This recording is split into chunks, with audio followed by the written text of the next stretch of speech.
it! Paimon never thought she'd see you two together. Nice to see you again, Traveler and Paimon. Oh, we're not interrupting anything, are we? Not at all. I wasn't in the middle of an interview or anything. I was just asking Miss Kuching about purchasing a kite. A kite? Are you buying some regional specialties to bring back to Fontaine? Well, yes. And... It seems you haven't heard yet. The theme of this year's Lantern Rite is kites. Oh, so that's why Paimon has seen so many floating in the sky. Liyue Harbor is always changing, so it is only fitting that Lantern Rite should change in turn. The Qixing believes it would benefit Liyue to build on our own cultural foundation by embracing the technologies of other nations. After all, it is said that the stones of another mountain may serve to better polish one's own jade. Yeah, remember my business meeting with Tianquan Ningguang the last time I was in Liyue Harbor? That's what it was about! But all I really did was use my network to introduce Lady Ningguang to some interesting people. I'm not sure that quite counts as fostering cooperation. In the end, we decided to combine Liyue's traditional art of kite making with Fontaine's mechanical vertical lifting device. Mechanical lifting device? Sounds pretty impressive. But don't kites just use the wind to fly? Why would you need to add something mechanical? Well, you've actually just answered your own question, Paimon. How high and far a kite can fly depends as much on the weather conditions as on the skill of the person holding the string. But as soon as there's no wind, you can only flail about helplessly like a sweet flower medaka out of water. Experience doesn't matter at that point. Exactly. Liyue is now a nation ruled by humans, after all. It's about time we had the power to make a kite fly, don't you think? Eat! I also thought it was a novel idea. Plus, it shouldn't cost much to do. With Miss Charlotte's help, everything has gone smoothly. Our new mechanical kites are already available to purchase from a stall in the harbor. We're having trouble keeping up with demand. We also gave quite a bit of thought to the price. We didn't want it to be too much more expensive than a traditional kite. Cool! Turns out you two and Ningguang like playing with toys just as much as Paimon! Toys? They're not exactly toys. You see, Miss Kuching, that does seem to be everyone's first reaction. Although kites are one of our most time-honored cultural relics, outside of their use in certain ceremonies, I suppose they're considered playthings more than anything now. But to me, there's so much more than that. Think for a second about how remarkable it is that a flimsy paper kite attached to a string has the capacity to touch the sky. It is this slight piece of paper that also carries the weight of Liyue's cultural traditions. There's an old poem that goes, "O kite born of paper, flying true and sound, a lone traveler wanders, just waiting to be found."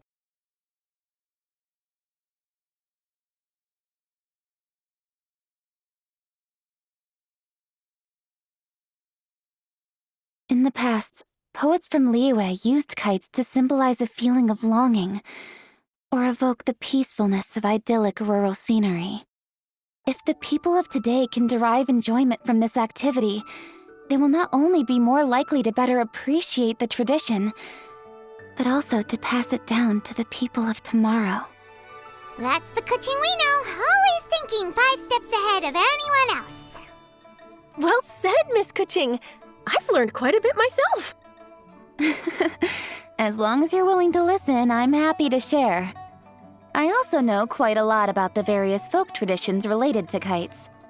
For example, whenever a kite blew away, people would say it was the Adepti that summoned the wind to take it away as an offering. That way, you can turn an unfortunate event into an auspicious one. What about something more fun? Do you know anything like that? More fun. Let me think. Oh, I suppose we should first talk about how kites are made. It's another one of our precious forms of traditional craftsmanship. My grandfather told me that, back when he was a boy, children learn the art of kite making step by step from their elders. First, you use the thin strips of bamboo to construct the frame. Then, you draw a design of your choice on a piece of paper, paste it onto the frame, and tie on the string. Then, you look towards the sky and release the kite to soar among the clouds. Some people write down certain names or desires on their kites, cut the string, and let them fly free. Others may place particular thoughts or meaning into the design itself. Are certain designs associated with certain meanings? I'm gonna jot all of this down. Well, for example, kites in the shape of a butterfly typically symbolize freedom, happiness, or the desire to break free. Fascinating. What else can you tell me? The scissor-tailed swallow is the most classic design. It symbolizes good fortune and joyful tidings. Different colors also have small variations in meaning. Are these commonly understood meanings and symbols in Liyue? Kind of like the language of flowers in Fontaine. I believe so. Most have probably heard something about it from their elders at some point. If you're interested, Miss Charlotte, I have several books on the topic that I could lend you.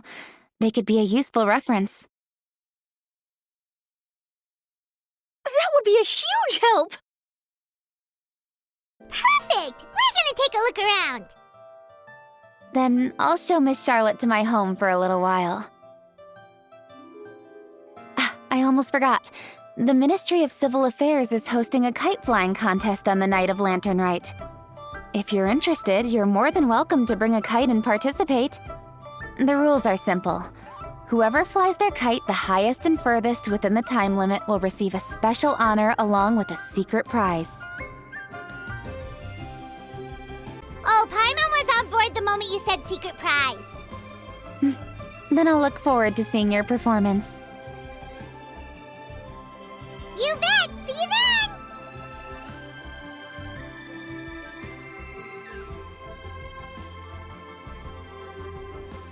Great, so it wasn't just Paimon. Do you think they could be treasure hoarders?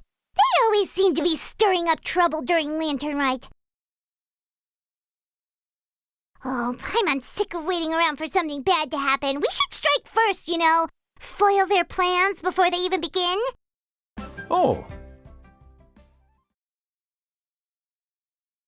It is with such an air of urgency that you appear before us. Your comportment suggests you believe us to have committed some heinous crime. Perhaps you could enlighten us as to your intentions.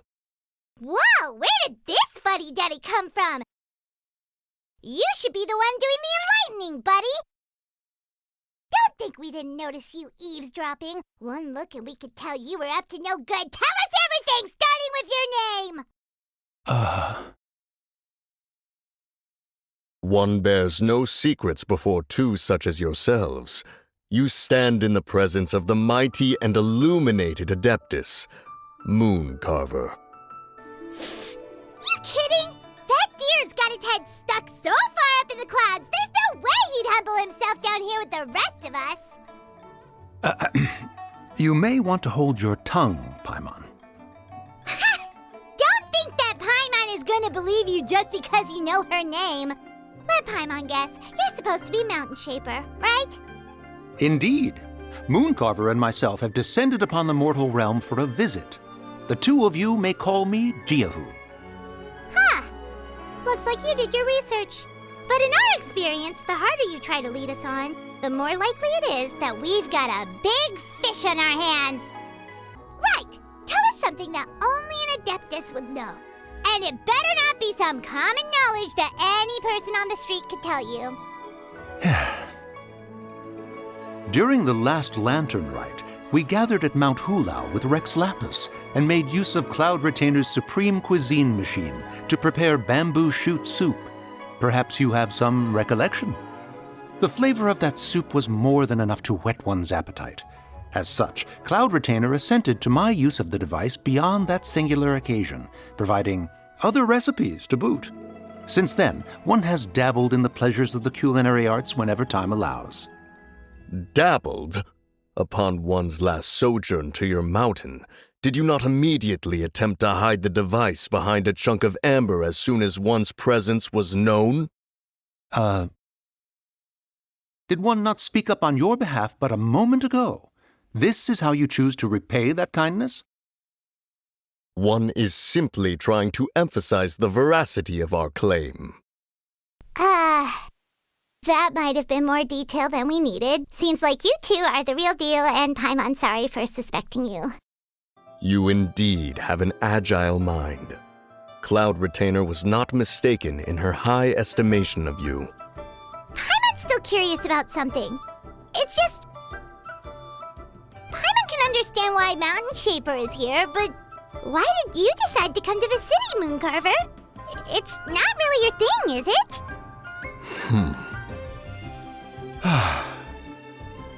It is but an inevitable eventuality. Long have the mountains remained strangely idle since Cloud Retainer's move to Liyue Harbor. With Lantern Rite near at hand, one would expect Cloud Retainer to provide us with an account of the festivities in advance. Yet to this day she has failed to appear. Cloud Retainer is hardly the forgetful sort. One must never rest idle in the face of that which demands action. And since our acquaintances dwell in Liyue Harbor, we had to travel here in human form to avail ourselves of their aid, Cloud Retainers in this case. But a moment ago, one heard you speak of a mechanical kite of sorts. It appears the essence of the situation has hitherto revealed itself. Now it is time for one to retire back to one's abode. So you're not looking for Cloud Retainer anymore? Perhaps there are aspects of Cloud Retainer's temperament that remain opaque to young Paimon. Given one's understanding, one can only imagine the anger that now consumes her. Cloud Retainer is of a proud and arrogant disposition. She holds the belief that her skill in mechanics surpasses that of all others. One can be quite certain it is hardly with an open mind that she regards the arrival of this new technology. One surmises that she has shut herself away, refused all company, and buried herself in the study of her own creations. To call on her would only invite her rebuke. However, if you do happen to cross paths with her over the next few days, do pass along one's regards. Sure, leave it to us. Have a safe trip back, enjoy the scenery, and happy Lantern Rite! Thank you for your kind words. We shall now depart. We got all worked up for nothing, huh? All that trouble and it turned out to be people we knew all along. Well, it's still pretty early. Let's head over and check out the kite stalls. Paimon wants to see what kinds of kites we can buy to use in the competition. The bigger and prettier, the better. Welcome! Are the two of you looking to buy a kite? Would you like me to go over the different designs? Ooh, a scissor-tailed swallow! And a butterfly! And, oh! This jade chamber design is our newest. It's been selling like crazy over the past 2 days. Does it also have a unique meaning? Of course. The jade chamber symbolizes wealth and abundance. The kite bearing its design is said to bring riches in the future to those who fly it. Oh, now that's Paimon's kind of kite! I apologize for the interruption, but are all your wares in order, Miss Xianyun? Yes, they're just over there. The paper, bamboo, and dyes. All the necessary kite-making materials. Wonderful! I'll pack them up and get a guard to deliver the goods to Yilong Wharf for you. Yilong Wharf? Oh, wonder what that place is like during Lantern Rite. Paimon would love to go take a look. Well, if the two of you are interested in going to Yilong Wharf, then could I trouble you to find Gaming and deliver these goods together? Is Gaming the guard you just mentioned? Well, yes. The communications office handles shipments and transports around Liyue. He works for the Secure Transport Agency, one of our sub-organizations. The problem is, many of my colleagues have taken leave during Lantern Rite to spend time with their families, so our available workforce has seen a dramatic decrease recently. If you were willing to help out, then I could get a head start on my next appointment. Oh, wonderful! You will, of course, be compensated for your efforts. Now, at this time of day, Gaming should be somewhere in the vicinity. Just follow the main road until you see the head of a Wushu dance costume. Should be on your right. Be sure to come back if you'd like to buy a kite. I'll even give you a discount. Wait, I thought we had an agreement. Loser buys dim sum tomorrow? Look at you. Scowl like that for much longer and your face might stay that way. Hey now, don't be upset. How about this? You extend the invitation, and I'll pay. No way, Gaming. You're always the one picking up the tab. I'm not trying to be a sore loser. I just didn't expect you to come from behind to win like that. That was nothing. All in a day's work, friend. Perfect! Gaming is here! Sorry to interrupt, Gaming. We just spoke to a guy from the communications office who needs you to deliver some goods to Yilang Wharf. Oh, it must have been Longzhou. Looks like I've got work. Gotta go. Sure, go do your thing. Let's have a rematch when you get back. I won't let you win so easily next time.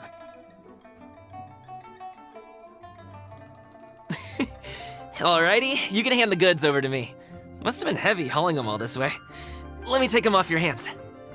It wasn't that bad. It's just some kite-making materials. Plus, we didn't have to walk very far. Kite-making materials. I see. I'm glad it wasn't too much trouble, Paimon. Still, I owe you one. Ah, and you must be the traveler. It's nice to meet you. Thanks for your help. Huh? You know us? There probably aren't many in Liyue who don't. I've heard quite a bit about you two. You're quite well known around these parts. Oh, and please excuse Longzhou if he forgot to thank you.